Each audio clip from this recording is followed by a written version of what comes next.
For this tutorial, I want to talk about arm control and how that plays into painting. I'm going to be drawing here, but the same thing holds true whether you're drawing or painting.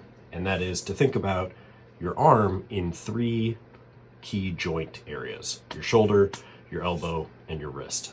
If we think about our wrist, our elbow, and our arm as kind of the three key joints, I generally think about the use of these things in different ways at different points while I'm painting.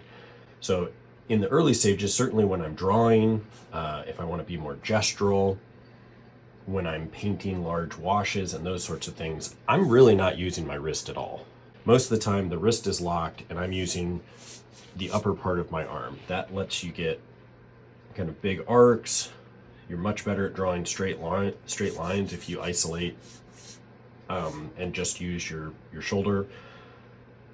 And it just allows you to create bigger marks that are more even and more controlled, so you're not sitting there and doing little tiny scratches. It's definitely different than, say, writing with a pencil, where you're leaning in and you're doing a lot of work here.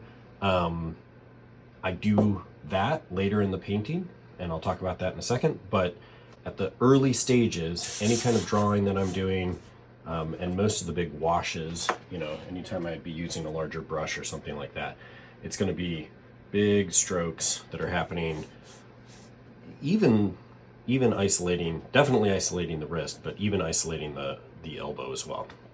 And mostly just in the shoulder muscle. There's a lot more muscle in this area than in these littler parts of your arm, so it allows you to not get fatigued as easily.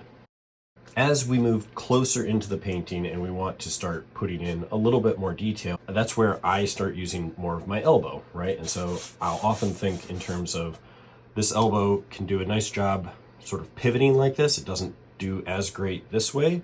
So if I need to draw something, I can always angle whatever I'm painting or drawing to accommodate, because it does make a very consistent line that way. By isolating my shoulder and just twisting at the elbow, keeping my wrist locked, I can do that.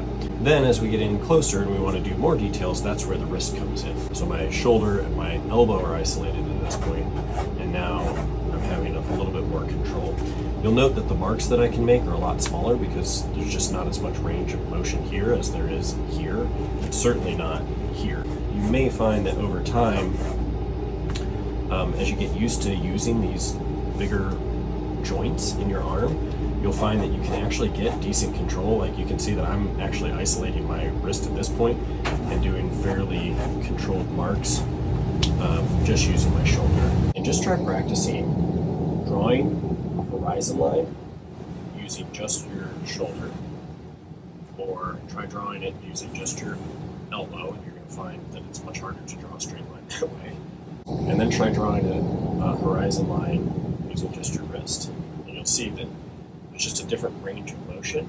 And so you should use the different parts of your arm in different ways to work to your advantage while you're drawing or while you're painting. It's going to be much easier to draw a straight line wash with our shoulder, an arc with our elbow,